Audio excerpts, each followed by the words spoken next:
नमस्कार, स्वागत है हमारे विशेष समाचार कार्यक्रम में। आज हमारे साथ है देवरी आमगांव विधानसभा क्षेत्र के पूर्व भाजपा विधायक संजय पुराम, जो आगामी 2024 के विधानसभा चुनावों में अपनी उम्मीदवारी पेश करने के लिए तैयार है।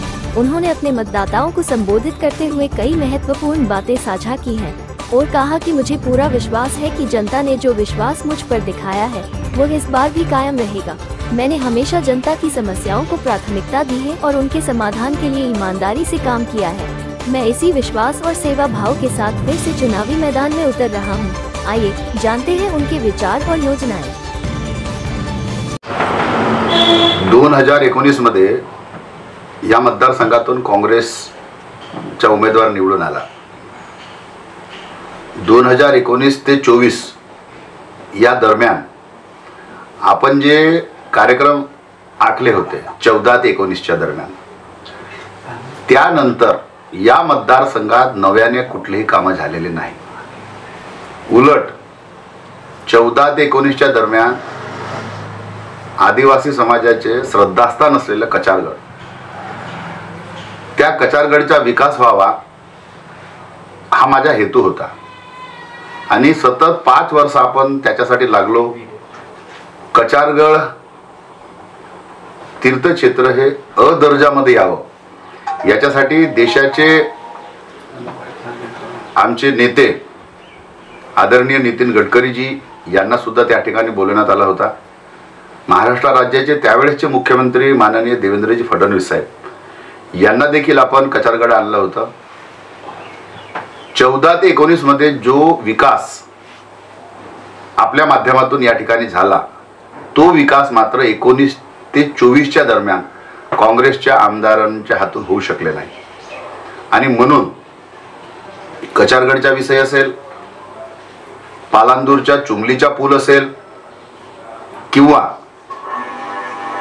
या विधानसभेचे रोड रस्ते असतील, हे अजूनही अर्धवट आहेत। उद्योगांना चालना मिळावी म्हणून आपण देवरी येथे MIDC ची जागा अनेक वर्षापासून तिथे घेतलेली होती शासनाने, परंतु एकही त्या ठिकाणी उद्योग नव्हते आणि म्हणून ते सुद्धा उद्योग मोठ्या प्रमाणात देवरीमध्ये यावे आणि बेरोजगारांच्या हाताला काम मिळावं अशा प्रकारचा तो प्रयत्न होता। बहुतांश आपण त्या देवरीला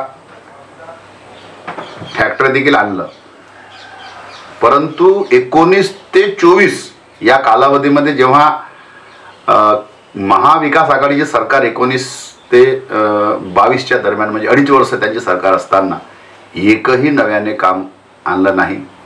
आता 2 वर्ष झाले महायुतीची सरकार महाराष्ट्रात पुन्हा आली आणि तेव्हापासून आपण पाठपुरावा करून जे उरलेले काम होते ते मार्गी लावण्याचा आपण या ठिकाणी काम करत आहोत। निश्चितच आपल्या आमदारकीच्या कार्यकाळात बरेचसे विकास कार्य झालेले आहे। त्यानंतरचा आपण टप्पा बघतोय, विकास कार्य रखडलेले आहे। पांढरण रस्त्याची समस्या असो किंवा वीज बिलेची समस्या हो, हमी भावाची समस्या, शेतकऱ्यांचे बरेचसे प्रश्न प्रलंबित आहे। त्यांना उजेड देण्यासाठी आपण विधानसभा प्रमुख आहात तिथे, तर कशा प्रकारची आपली कार्यपद्धती राहणार, काय आपली रणनीती राहणार त्याबद्दल सांगा। आपण या विधानसभेतील जनतेला विश्वास दिलेला आहे। या विधानसभेतील जनतेचा आमच्यावर विश्वास आहे। मागील 2.5 वर्षामध्ये महाविकास आघाडी काही करू शकली नाही, परंतु आम्ही वारंवार जेव्हा आम्ही निवेदन दिलं महायुतीच्या सरकार आल्यानंतर, खऱ्या अर्थाने आता जो शेतकरी अनेक वर्षापासून वीज भरू एजी पंपाचा त्रासला होता, कंटाळला होता, आज आमच्या महायुती शासनानं एकनाथजी शिंदे, देवेंद्रजी फडणवीस, अजितदादा पवार या आमच्या महायुतीच्या सरकारमध्ये शेतकऱ्यांना मोफत वीज देण्याचा निर्णय घेण्यात आलेला आहे। तो एक शेतकऱ्यांना दिलासा देणारा विषय आहे। दुसरा, मुख्यमंत्री लाडली बहिणा हा जो कार्यक्रम हाती घेतलेला आहे, लाखो महिलांना या योजनेचा लाभ मिळणार आहे। एवढंच नव्हे तर महायुतीची सरकार आल्यानंतर आपण जनतेला सांगितलं होतं की जेव्हा आमची सरकार येईल तेव्हा अनेक योजना असे तयार होतील जे सर्वसामान्य लोकांच्या कामी पडतील, आणि असेच योजना आज संपूर्ण राज्यामध्ये राबवल्या जात आहे. त्याच्यातूनच या विधानसभेतील जे काही अडचणी होत्या त्या देखील आपण सातत्याने सोडवण्याचा प्रयत्न करतो आहे. आज महिला बचत गट आहे, महिला बचत गटाला सुद्धा अनेक योजना आलेल्या आहेत, परंतु प्रत्यक्षात त्यांच्यापर्यंत पोहोचवावं हा आमच्या शासनाचा उद्देश आहे. अधिवेशन काळामध्ये मी स्वतः या विधानसभेचा प्रमुख म्हणून, निवडणूक प्रमुख म्हणून, माजी आमदार म्हणून सातत्याने या मतदारसंघात मी काम करतो म्हणून मी गेल्या 5 दिवसापासून मुंबईच्या अधिवेशनामध्ये तोड ठोकून होतो. अनेक निवेदनं दिलं ज्याच्यामध्ये अनेकांना त्याच्या भविष्यामध्ये लाभ होणार आहे. मला जी जबाबदारी पक्षाने माझ्यावर सोपवलेली आहे ती निश्चितच जनतेला न्याय देण्यासाठी मी सातत्याने प्रयत्न करतो आहो, आणि त्याच्यामध्ये मी खरा पण उतरत आहे. आज जो विद्यमान आमदार आहे त्याच्यावर जनतेचा अजिबात विश्वास राहिलेला नाही. तुम्ही जर माझ्याकडे जर कधी आले तर सकाळच्या वेळेस शेकडोच्या संख्येने लोक आपापली समस्या घेऊन माझ्याकडे येतात, आपल्या समस्या सांगतात. मी त्यांच्या समस्या तात्काळ सोडवतो. आज जो विद्यमान आमदार आहे त्याच्याकडे जितके लोक भेटायला जात नाही त्याच्या 4पट लोक, मग महिला असतील, युवक असतील, विद्यार्थी असतील, शेतकरी असतील, मोठ्या प्रमाणात मला भेटतात, आणि त्यांना विश्वास आहे माझ्यावर त्यांचा पूर्ण विश्वास आहे जनतेचा की आमचे प्रश्न फक्त संजय पुराम हे आमच्या प्रश्नाला वाचा फोडू शकतात, प्रश्न सोडवू शकतात, आणि त्याच्यामुळे आपण सातत्याने जनतेच्या संपर्कात आहोत.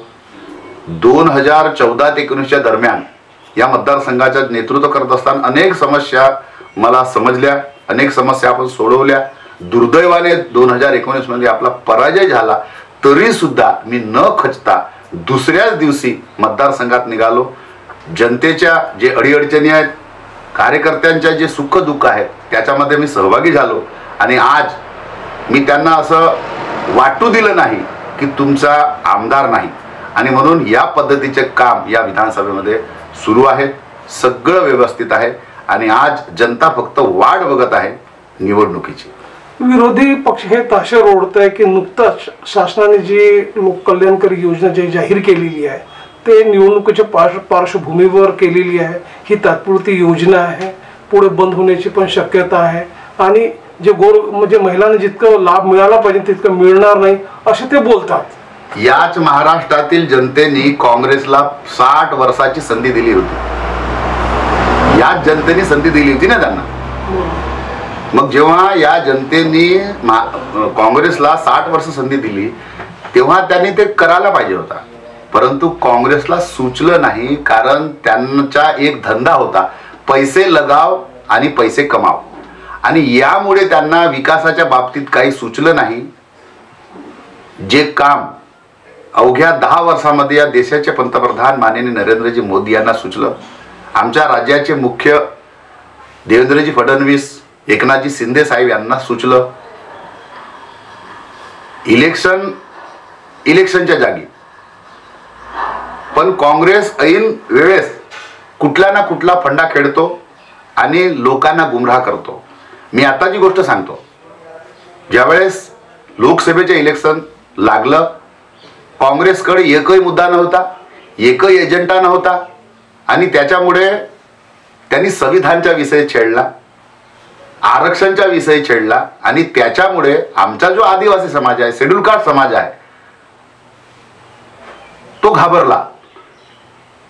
काँग्रेसने सांगितलं की संविधान बदलवणार आहे भाजप, आणि त्याच्यामुळे घाबरून तो डायरेक्ट काँग्रेसकडे वळला.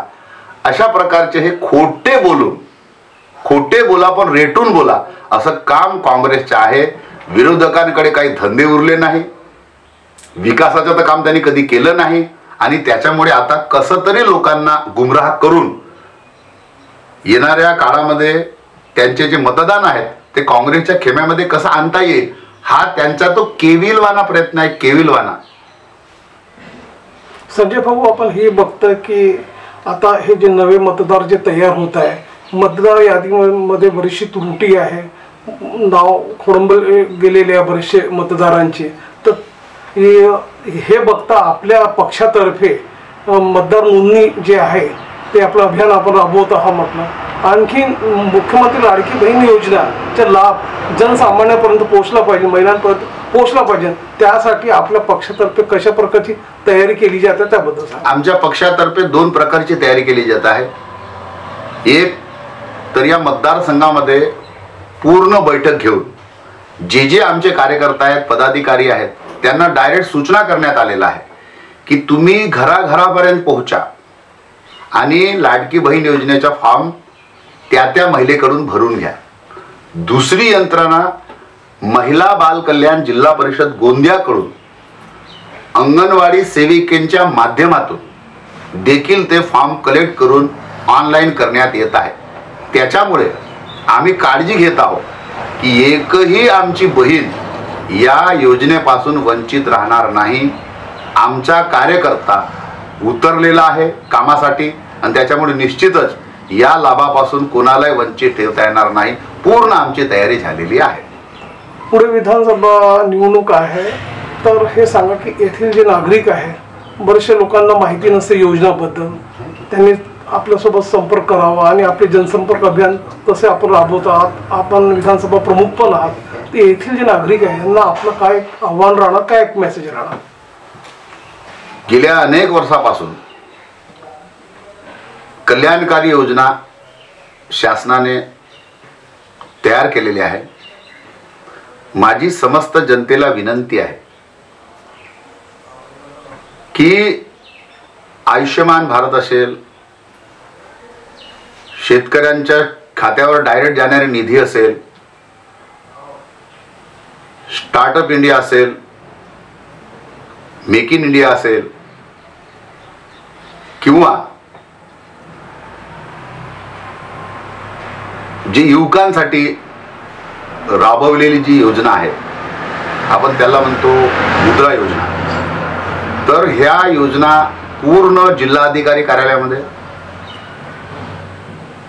माहिती विभागामध्ये, जिल्हा परिषदमध्ये, तहसील ऑफिसमध्ये, पंचायत समितीमध्ये चार्ट लावलेला आहे. त्याचं वाचन करा आणि जे तुम्हाला आवश्यक असेल ते योजना आपण त्या योजनेचा फॉर्म भरा, लाभ घ्या. जर काही अडचण असेल तर आम्हाला येऊन तुम्ही डायरेक्ट भेटा. एखादा अधिकारी, एखादा कर्मचारी योजना देतो म्हणून पैशाची जर मागणी करत असेल, आपण डायरेक्ट आमच्याकडे तक्रार करा, जिल्हाधिकाऱ्यांकडे तक्रार करा, पोलीस स्टेशनला तक्रार करा. परंतु नरेंद्र मोदीजींनी सांगितल्याप्रमाणे भ्रष्टाचार मुक्त भारत आपल्याला निर्माण करायचा आहे. त्याच्यासाठी आपण सर्वांनी आम्हाला सहकार्य करावा, अशा प्रकारची मी विनंती करणार आहे.